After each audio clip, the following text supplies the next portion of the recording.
Yeah, so good morning. I am Archit Chadalawada, the General Secretary of QuantUs, MIT Bangalore. Today I'll just be talking about introduction to quantum computing with the mathematical models and the quantum gates as well. So what we'll be talking about is just like a small like primer on what is quantum computing, followed by the essential maths that's required to continue our discussion. Then we'll go into what is a qubit and what is the Bloch sphere particularly, how is it represented mathematically, followed by the kind of common quantum gates that can be applied and what quantum circuits we can construct. Then just a very small basic implementation of some very simple circuits like can be done in Qiskit and ending will be the conclusion. So I'll start with what is quantum computing. So to start with what is quantum computing, you have to first see what is the limits of the classical computation. So as we know about Moore's law, which dictates that every year it is expected that the transistor density per square inch is expected to double. And that is a trend that has been followed since 1970s until today, that the transistor density is increasing. Or in other words, you're packing a lot of transistors into the smaller and smaller areas. However, this trend cannot continue forever because there's a physical limit on what can be stopped. Because essentially, the way a transistor works is that it can be on and off, and on is represented by electrons flowing through some space, and off is represented when electrons are unable to flow through some barrier. However, when you scale beyond some small point, let's say 1 nanometers, that is when quantum effects of electrons start taking place, in which they are capable of tunneling through physical barriers and going through the other side. And this is a problem because if let's say you wanted to represent zero by placing a barrier in the transistor, then the electron can overcome that potential barrier and it can be transmitted as a one instead of a zero, which is a fundamental problem with classical computation. So the idea of quantum computing came into place actually a long while ago in 1981 by Richard Feynman himself. When actually the problem was that it was difficult to simulate quantum systems using classical models. He had the idea to try to simulate quantum systems using smaller quantum systems, namely atoms as a fundamental building block of quantum computers. So if you look at the fundamental differences between classical and quantum computers, well, obviously you must have heard firstly there's the difference between what a bit is and a qubit is. So a bit can is a discrete value. It can only take the values of 0 and 1. And if I measure it as 0 now, if I measure it 10 years later, it will be 0 unless I changed it. For a qubit, however, it can be in a state of 0, 1, but also in a superposition state between 0 and 1 and has different probabilities of being measured as a 0 or a 1. For example, I may measure a qubit as 1 today, but if I measure the same state as tomorrow, I may get 0 the other day. So it's not deterministic. So this is the idea that classical computing is deterministic, whereas quantum computing is non-deterministic. It is probabilistic in nature. And another feature of quantum computing is parallelism or quantum parallelism. So if we look at classical computers, we can imagine them as function calculators in a way. They take inputs in the form of binary bits, do some computation, and releases some output, some function f of x. And let's say if I take 2 bits and I want to compute some function on it, if I had to do it, I would have to pass 0, 0 separately, 0, 1 separately, 1, 0 separately, and 1, 1 separately into a classical computer one by one to get the output functions. Because a single bit can take on a single value at a time. It has to be 0, 1 or 1, 1 or whatever at a given time. However, and one approach to even do this parallelly in classically computation is by simply just buying a bunch of CPUs and doing it simultaneously. However, that the problem with that is it's not scalable.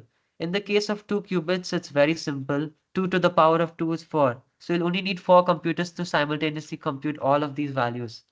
However, if we take 300 possible bits, 2 power 300 is more than the number of atoms in the observable universe, which means it's not a scalable computation model. However, quantum computers which use qubits, fundamentally they are not restricted that they have to be 0, 0 or have to be 0, 1 or 1, 0. They can be in a superposition of all of these states.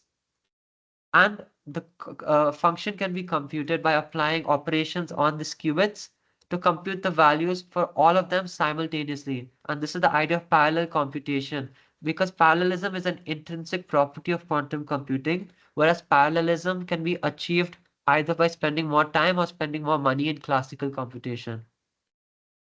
And another important aspect of classical computing, of quantum computing, is that it doesn't just have this superposition of 0 and 1 states. It also has another aspect called the phase difference between the 0 and the 1 phase. And that helps us use physical properties such as interference, in which we can constructively interfere and destructively interfere different qubits. So essentially, we can derive very cleverly designed algorithms which kind of constructively interfere the correct answers that we want and increases their probability and reduces the probability of the incorrect answers. And here shown is actually a simple but a very famous quantum algorithm called the Grover's search algorithm, with the example of 4 qubits, in which a desirable search element in an unsorted list of data is trying to be found, and it can be marked with the highest probability by doing constructive interference, and the other undesirable quantities can be reduced in probability using destructive interference. Now let's just do a little. I'm just gonna brush through this since Asmita just did it last week pretty well. So I'll just do a little bit of maths. First is we know what complex numbers are. It's essentially like a two-dimensional extension of the real number line, which helps us uh, expand values beyond the real domain basically. So if I consider like a number, it can be 2 plus 3i, which involves a real component that is 2 and an imaginary component that is 3i. If I imagine it like a grid or a 2D or a Cartesian coordinate system, I can also represent any complex number equivalently by representing it as a vector in which I take its value, the magnitude of the vector and the direction of the vector, that is the angle it makes with the real axis. And for now, I will just leave it that whenever you multiply any number by e power I theta, it magically rotates that vector by an angle of theta with respect to the real axis. The proof for this is beyond the scope of this talk. So as I said, we know what vectors are. They involve two main components, the direction and the magnitude that matters, and they can be represented as column vectors. That is, you take the coordinates that they represent. For example, this is 5, 6 as a coordinate as a vector. You can represent it simply by entries in a column matrix, and this is the equivalent form. Now, basis vectors are particularly used um, in a way, you can say basis vectors are the root vectors that you can use to express any other vector in that whole space. For example, if we consider this space or vector space as a two-dimensional coordinate system, any vector, for example, say -2, 1, can be represented as a combination, otherwise known as a linear combination of the basis factors, that is the I cap, which is like 1, 0, that is -2 multiplied by I cap plus 1 times of j cap, which is 0, 1.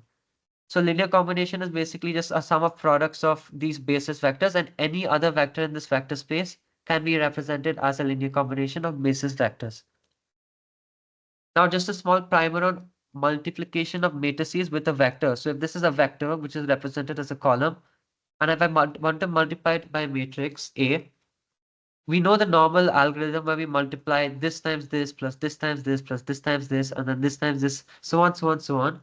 But another way to do it is simply by splitting the matrix into its columns. So we can take this column, the first column, and multiply it by the first element of the vector, the second column by the second, the third by the third, and we can add them up to get the equivalent vector.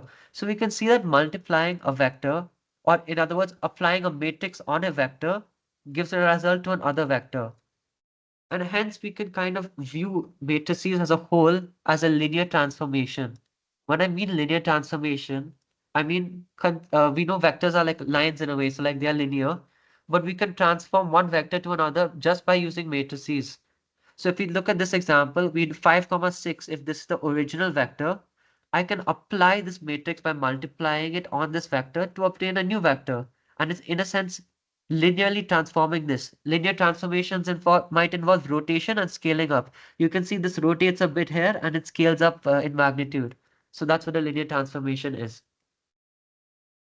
Yeah, next is unitary matrices.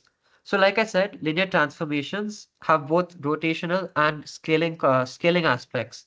If I want to just maintain the magnitude without scaling, but I can rotate it in whatever way I want, such a vector is called a unitary matrix. Sorry, such an operation or a transformation is called as a unitary matrix. And formally, mathematically, it's simply represented like this. Any matrix U is a unitary matrix if this condition satisfies. Now, what is this condition? What is this symbol dagger? This dagger symbol represents the conjugate transpose of a matrix, which involves two steps, which is quite obvious in the name. One step is to transpose the matrix, which means replacing its rows with its columns and vice versa. And the second is to take the conjugate. We know in complex numbers, if there's a number a plus bi, its conjugate will be a minus bi. So simply taking the conjugate of its values. So if I just take a simple example here, H is one matrix 1 plus 3i, so on, so on. To find H dagger or the conjugate transpose, I can simply apply the transpose. So first I'll get 1 plus 3i, 5i over here, and then 4 and 6 plus I is this column. Now I want to take the conjugate, so this plus will become minus for the I terms, and the minus will become the plus. But there's no example there, but this is how it's calculated. So we see that U followed by application of U dagger gives us identity matrix. What does an identity matrix do to a vector? It maintains the same vector. So I'm essentially saying when I apply this unitary matrix, which is some rotation to the vector without scaling, followed by this conjugate transpose of it, I'm getting back the same vector. Or in other words, U dagger is the inverse operation of U. That is what a unitary matrix is.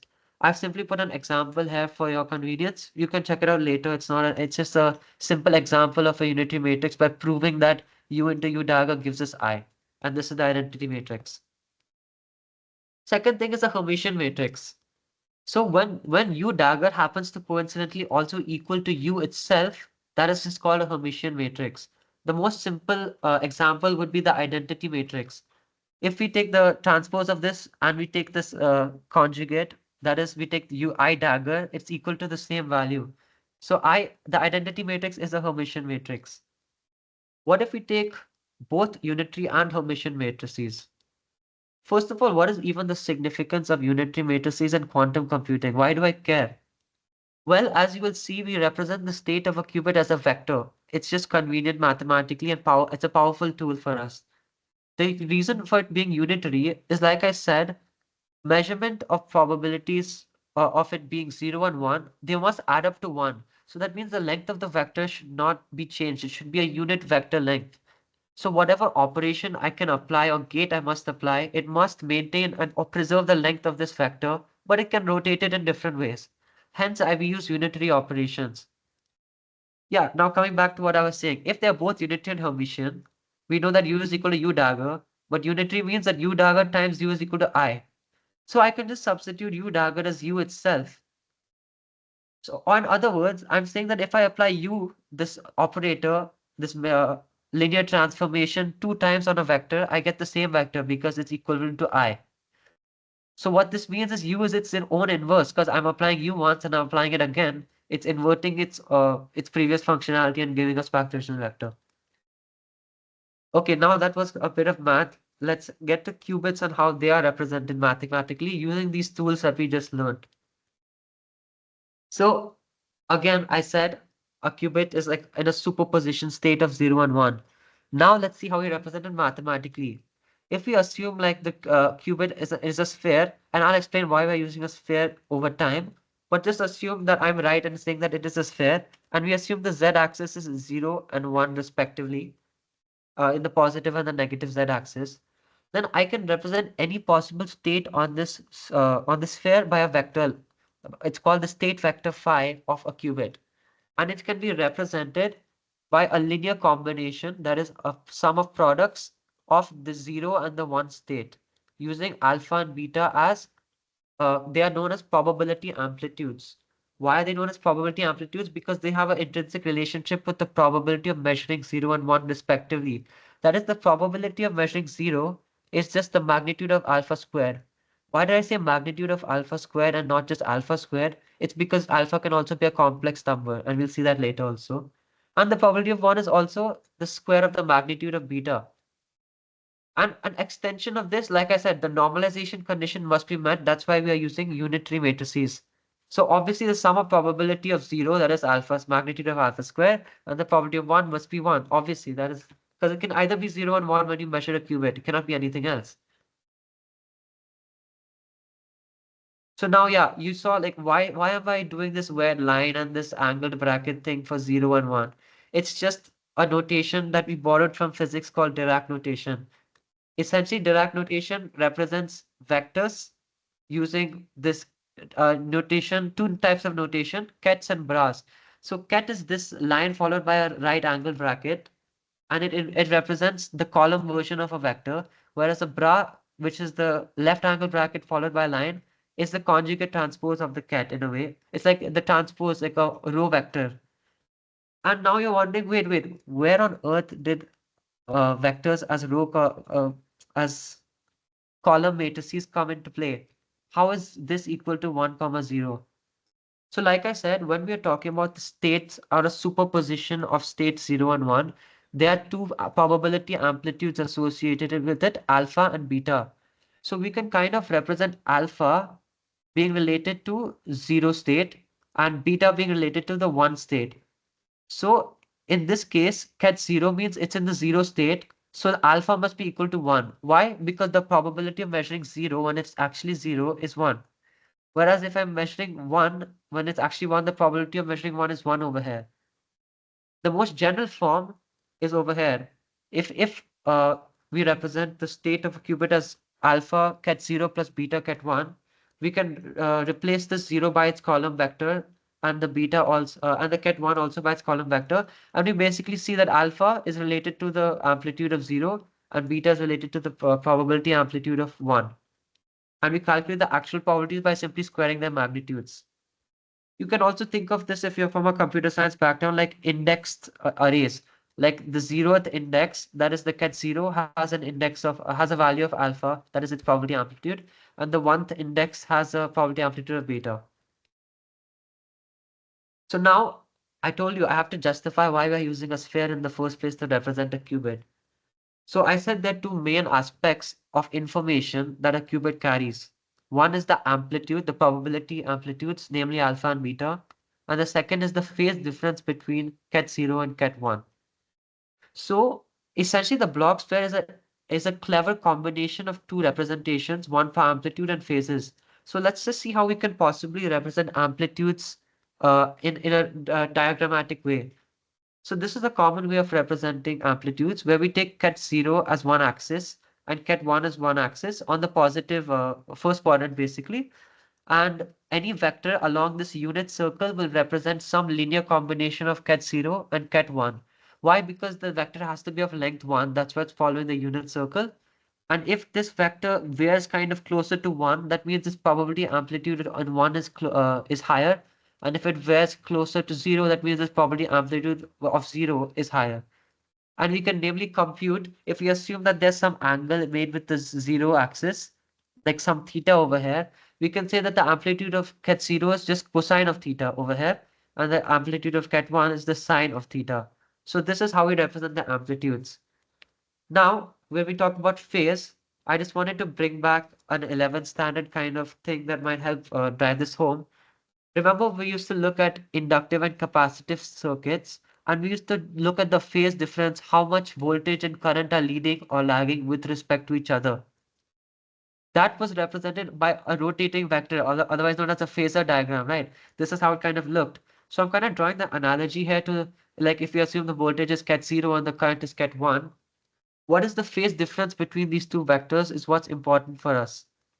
So we can represent ket 0 and ket 1 also as phasors itself with say like some global phase omega t and of the ket 0 and some relative phase some phi between the 0 and the 1.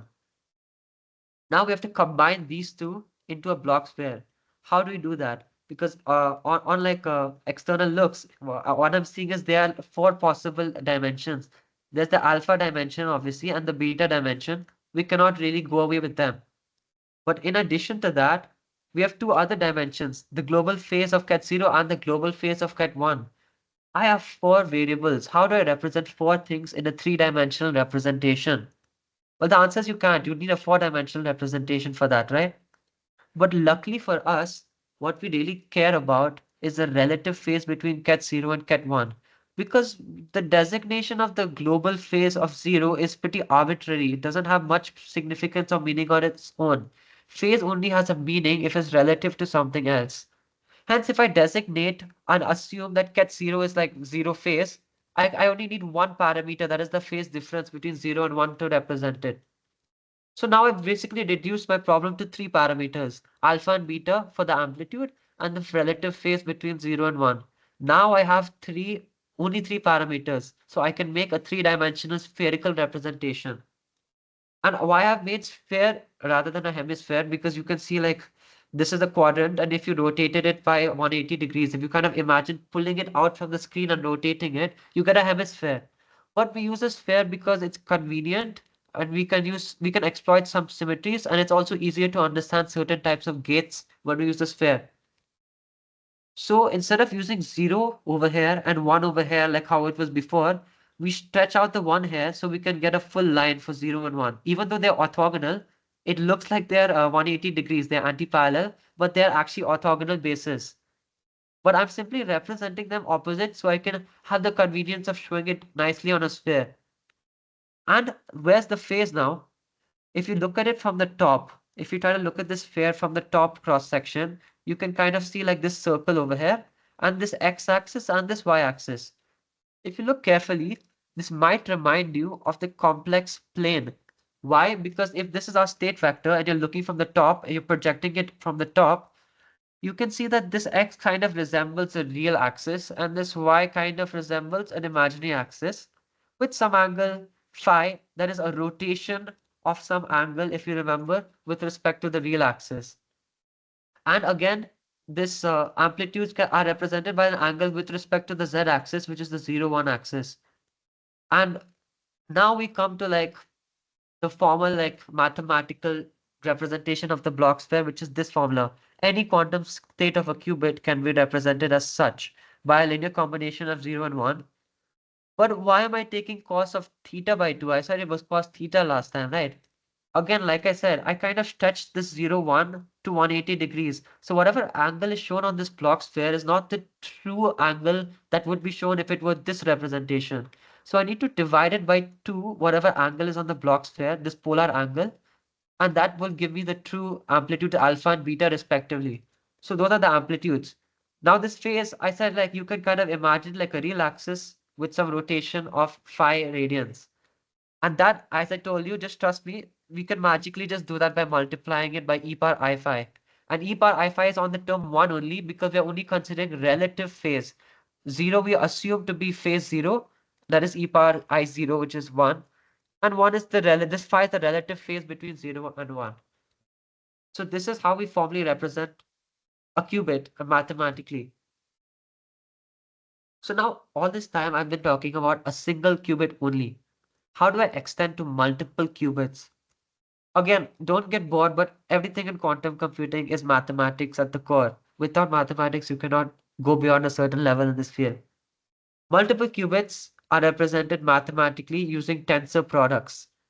So example, if I take two qubits, when I measure them, they can be in a possible four possible states, 0, 0, 0, 1, 1, 0, or 1, 1 respectively.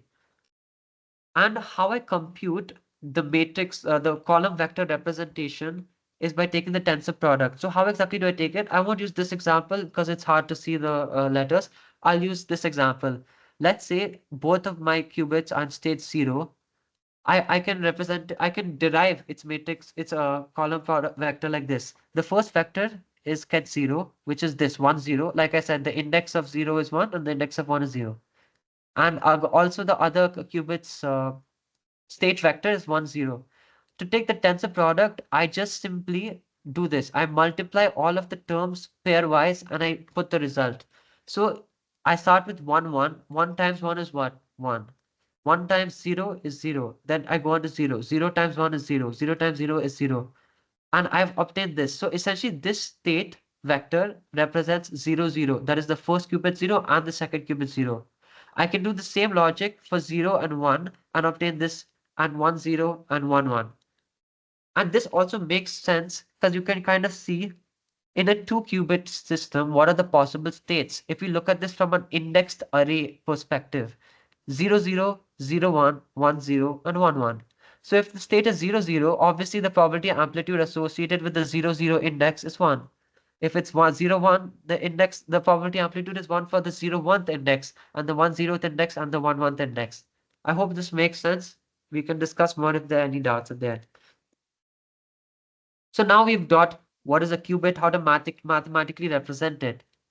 Now we are talking about quantum gates and quantum circuits. We know in class because without gates, there's no use to these things. Like uh, if we think of computers as function calculators, in normal computers we have bits, but we need to apply some operation or some gate like NOT gate, AND gate, XOR gate, blah blah blah, to get some useful output. Similarly, quantum circuits also have gates that help transform these qubits by rotating those angles, rotating the state vector around. So formally, what are quantum gates slash operations? First of all, they have to be some unitary operation. Why? Again, because they have to rotate the vector and not scale it up. If you scale it up, the normalization condition is not satisfied. That is the sum of probabilities of 0 and 1 is not satisfied. That is a very necessary prerequisite for quantum computing. Hence, unitary operations must be used. And as you can see, this is you can take some vector on the block sphere, and if you apply a unitary, it rotates it and puts into another state. So that's what these gates do. They basically rotate the state vector in very interesting ways depending on the gate. So let's see what kind of rotations we can do. Let's start with the X gate. It's the most simple gate. It's also known as the bit flip or the NOT gate. Why? Because it's very similar to the NOT gate in classical computation. What happens in classical computation? In the NOT gate, if 0 is the input, output is 1, and if 1 is the input, the output is 0. Similarly, over here, if 0 is the input, the output is 1, and the vice versa is also true. If you apply the X gate on 1, it's 0. Now, you may ask, why are we using X? Like, what's the point of using X? What's its relevance? Well, it's because really at the end of the day, what the X gate is doing is it's rotating the state vector by 180 degrees with respect to the X axis. You see this X axis, right? Imagine like this is like a stick, this X axis, and you have like some pointer out of it, and you kind of spin this stick around 180 degrees. So it'll go like this and eventually reach to the state one. So that's what's happening. And this is its matrix representation. If you want to discuss more about this, we can. Just a little bit idea.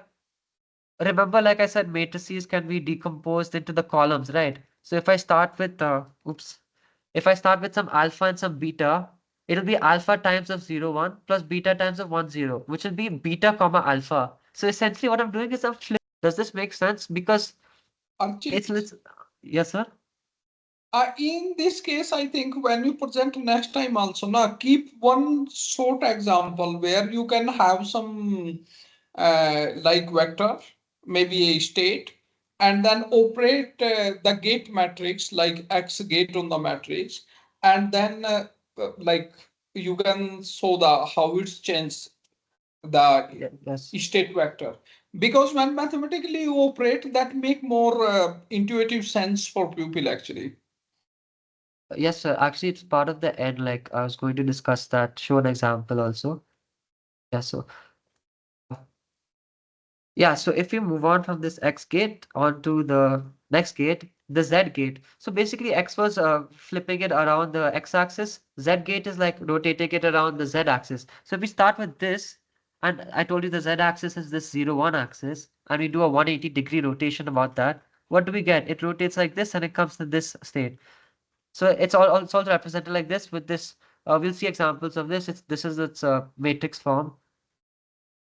The Y gate is similarly, it rotates around the Y axis. I'm not going to go in depth about the Y axis because really next week when we go into algorithms and phase, we'll see where I is coming from if you're confused about it. Don't worry, we'll talk about that in depth next week.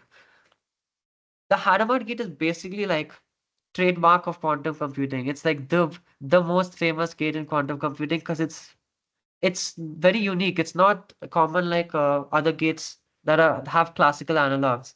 Why? Because it gets the zero state and it basically converts it into this middle state in between 0 and 1, which has like a 50% probability of getting to 0 if you measure it and a 50% probability of measuring 1. And if you apply it on itself, you again get back 0. Again, you might think like, oh, if it went from 0 to halfway, it should go halfway to 1 the next time. Well, actually, it's because this gate is not like a rotation around the y-axis. It's a rotation about this axis that goes between the x, y, and z. This axis that goes to like this middle point, if you think of it and you rotate it like this by 180 degrees about this axis, you get this point. And if you continue rotating along that axis, you get back the 0 point. So all of the gates I've talked about only operate on a single qubit, right? Like they might rotate one qubit, but there are different kinds of gates that operate on more than one qubit. Namely, the most popular one is the C naught gate or the controlled NOT gate. So it's similar to the NOT gate. That is, it applies a bit flip, but based on some control condition. So this is how it's represented like diagrammatically. If I consider this is like one qubit and this is another qubit, this dot represents that this qubit is controlling this C naught operation, and this X is like a NOT operation. So when this qubit has a value of 1, then the NOT operation will be applied to this qubit. Otherwise, if it's 0, it will not be applied. That's the whole idea. And how exactly this is like why is this a 4 by 4 matrix as opposed to a 2 by 2 matrix as earlier? It's because there are two qubits. That means there are four possible inputs and four possible output states. If we consider zero, an easy way to derive this, by the way, how to just look at the possible outputs. If it's 0, 0, and the output is 0, 0, that means look at the very first column, it's 0, 0. The output will also be 0, 0 over here. So the one will be located here and the rest will be 0. If 0, 1 is the input and 1, 1 is the output, 0, 1 is the input and 1, 1 is the output. Sorry, this is the 1 0 and this is 0 1. So then the 1 1 will be the output here. Like if you consider this 0 0 0 1 1 0 and 1 1 like that. So that the whole idea is it's based on a condition of another qubit, it's applying a gate on another qubit. And also there are different other types of control gates like control Z gate. As the name suggests, based on the value 0 or 1 of another qubit, it'll apply the Z gate, that is the phase flip gate. And they're mainly used for entanglement, which will only really make sense once we start with quantum algorithms next week. And a Toffoli gate is simply just an extension of this control NOT gate, where there are two control qubits. That is, both the first two qubits have to be one, then only I'll flip this qubit, otherwise I'll not flip it. You could even see it from this truth table. If both of these are not one for all of these values, the value of C, that is the last qubit, is the same. Whereas if both of them are 1, then you perform a flip or an X gate on the C qubit. And again, this has a similar matrix representation. Since there are 3 qubits in this case, 2 power 3 is 8. So there's an 8 by 8 matrix that represents this transformation. The last final thing, we know it's important that we can change the qubit states by rotating them. But at the end of the day, we have to get some measurement of the qubit. So there's a measurement operator as well. Though it's not a quantum operator, it is still it's an important step of the process. It's not a quantum operator because it doesn't rotate the qubit in like a fixed manner. It just the qubit collapses to either 0 or 1. So like if you have a qubit in some generic random phi state and you measure it, you have to measure it on a classical bit, obviously, because it'll be 0 or 1. Then the quantum state has collapsed. What does that mean? So like if I take this state, this middle state between 0 and 1, and I measure it, there's like a 50% probability that I measured it as 0 and a 50% probability that I measured it as 1. And if I continue measuring this, let's say I take this, I measured it and I got 0. If I measure this, I will not get a 50% probability further. It is permanently in this state now, unless I apply some other operation. If I measure this 100 more times, I will get 0 only. And same with this, if I measure this 100 other times, I will get 1 only. This is because the qubit collapses its quantum state. It loses its quantum properties and starts behaving like a classical bit upon measurement. And another thing is, all quantum operators have to be reversible. Why is this? Because I told you all quantum operators are unitary.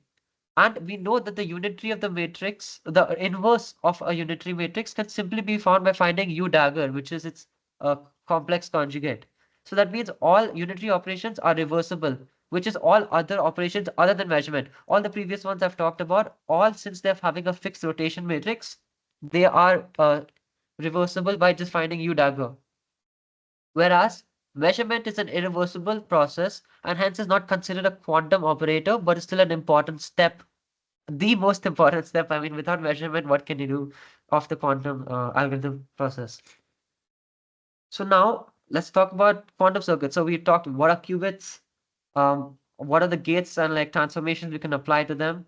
So quantum circuit, very simply in simple layman's terms, it's just using a bunch of quantum gates on qubits and measuring them at the end. That's all it is. It involves preparing the state of the initial qubits, performing some gates. Like here you can see there is some control knot, here some X, some Hadamard gates, some Y rotations. T we didn't talk about. It's basically like a Z rotation, but not 180 degrees. It's like pi by 4 radians. Yeah. And then we measure it. This is the measurement gate. It's represented by a meter, and we measure it onto a classical bit stream of five bits because we're measuring 5 qubits into 5 bits. So now you might get very bored of this just theory I'm speaking over and over. Like, come on, just like give me something interesting. So I'll be introducing the very basic implementation of some very simple quantum circuits using a Python framework, the most popular one by far by IBM. It's called Qiskit. You're like, that's a weird name. Why is it called Qiskit? Well, actually, just it stands for Quantum Information Science Toolkit. Wow, very simple, right? So I will just like stop sharing and switch to a Jupyter notebook so I can show you hands-on with some code, how this works. Um, is my screen visible to everyone? This live coding thingy. Hello? Yeah, yeah, yeah. Yeah. So I want to start. Yes. Mohana, Yes, sir. she's, do we continue with it or shall we stop here? Because I feel that it's a lot of information today. I would actually agree. I think it was a pretty content heavy presentation, a lot of food for thought. So like Yes, I have yes. like 5 minutes. It's like only 3 circuits. I'll just do it quickly if you permit, and then it'll be done only. Like Yeah, but in future, somebody should take up and have a little elaborate presentation on gates only. okay, so yes. On every gate with example. Maybe Mohana, anybody can take this. Asmita, Mohana, or Archit, you can also do. But dedicated presentation only on gates with examples and these things, mathematical examples. So it can make little intuitive sense actually. Yes, sir, fine. Sure, sir. Okay, then you go ahead. No worry. Yeah, so the first basic circuit I want to make is just simply applying a NOT gate and measuring that qubit to see how it works out. So let's look at the first step. The first step, let's import our libraries. As I said, we are not using core Python, we are using a library called Qiskit. So what we need to do is from Qiskit, we need to import some things. Let's start off with what we need in the circuit. We need some set of qubits which can be stored in something called a quantum register. A register you can just simply think of as a collection of bits. So a quantum register will be a collection of qubits and a classical register will be a collection of bits. Why do I need a classical register? It's because I'm measuring the value of this onto my classical register to see what goes on. So let's start with it. I want to import the quantum register. I'll need a classical register for my measurements. And on top of that, I'll need to make a quantum circuit so I can actually do this experiment. These are the 3 things I need for now. So let's create the quantum register. Let's just call it Q for now. Will be our quantum register. How many a register is a collection of qubits, right? So how many qubits are there? In this case, it's simply one. And I'm just going to give it a name because I want to call QReg, quantum register. Similarly, I'll need a classical register as well. Let's call it C. 1S, yeah, classical register. It has one classical bit, and I'll call it C-reg or something. And it's called, it needs one classical bit because I'm measuring only one qubit. Now let's actually create our circuit. So we see here, there's a qubit, let's say qubit 0. Oh, I forgot to mention this. Qiskit always uses 0 as the first numbered qubit, not 1, 2, 3, 4. It uses 0, 1, 2, 3, like array indexing, similar to that. So I need to create a quantum circuit. First of all, I'll call it QC. So I created a quantum circuit using this quantum and classical register. And I want to apply onto this quantum circuit a gate. What is the name of this gate? It's the X gate, right? So I'm applying this X gate onto qubit number 0. So this, what does this do? It applies the X gate onto qubit 0. Now let's just for now let's just have a look at what it how the thing looks. You can see how a circuit looks by using this function. I'll execute this separately first, and then I'll do quantum circuit dot draw. Okay, and once I do this, if I execute it, it looks like this. So we have a quantum register and a classical register. We are applying the X gate on the quantum register, but we need to measure it onto this classical register. That's an important step, right? So there's another function we have to add after the X gate on the quantum circuit. We need to measure. What are we measuring? We're measuring the values of the quantum register onto what? The classical register. So after this measurement phase, if I draw it again, boom, we got a measurement operator which measures the quantum register onto the classical register. And just to make it look good, we use an output format using the matplotlib. If you're aware, matplotlib is a graphing library in Python, basically. So see, it looks better now. This is like just like the previous one we had. Now let's actually do an experiment, right? So we don't have access to real quantum computers now. I mean, you can use cloud-based services, but for now, for today's purposes, I'm going to simulate it. So there's a package inside of Qiskit called Qiskit Air, AER, and there's a simulator called AR simulator in that. So I'm going to use that to simulate my quantum circuit. Now you might wonder why is it called air simulator? It's kind of an odd name. Well, it's because before, like last year, a little more than last year ago, Qiskit used to have a whole suite of tools called Qiskit Terra, Qiskit Aqua, Qiskit Ignis, and Qiskit Air, like air, fire, water, and earth. That's basically like a nice theme they had, but it got deprecated unfortunately, and now AR simulator is the only one remaining. So that's what people are using. So I want to request this simulator to do some job for me. So I'm just going to call that my job. And I'm going to first create the simulator. So I've created this air simulator. Now what do I want to do? I want to run my quantum circuit on it. So I'm going to run my quantum circuit, which is called QC. And how many times do I want to run this? I can run this one time if I want, but just for fun, I'll run it 10 times. Just for the heck of it. Fine. Now I've run this job, I want the results so I can display something to you guys. So I'm just gonna show like maybe counts. I'll count how many like zeros it got or how many ones it got. And I'm gonna do it like this. I'm gonna get the result of the experiment from job, and I'm just gonna get the counts when I have run my quantum circuit. Let's just print out these counts to see if it works out well. Great. I ran the circuit 10 times. And what happens in the circuit? Initially, the qubit is always in 0 in Qiskit. And in general, whenever you don't see any initial state, assume it's always 0. When you apply an X gate to this qubit, you get the state 1, right? Because it flips the bit basically along the X-axis. And now that you have measured it, you'll obviously always get 1 every time. That is 10 out of 10 times, you will get 1. So this is like a justification that this circuit is correct. Now this is a pretty basic and kind of simple example. Why not we try to like do something interesting where it's not always 1? So let's skip this one. This one I was planning to do, but it's just as simple. You do the NOT gate 2 times and you should get 0 every time. Let's go to this example. Remember the Hadamard gate? I was saying that it puts this 0 state into a superposition with a 50-50% of 0 and 1 being measured. So let's try to do that circuit. So again, let's just kind of fix this code. Instead of rewriting the code, since I'm under time constraint, I'll just fix this code. I'll remove these old circuits. Instead of the X gate, I want to apply the Hadamard gate, right? So instead of X, I just apply the H gate. This is built into Qiskit. It manages everything for you. And then the same process measurement. Just to make it look a little more pretty, and most people do this, they add a barrier between their circuit and their measurement parts.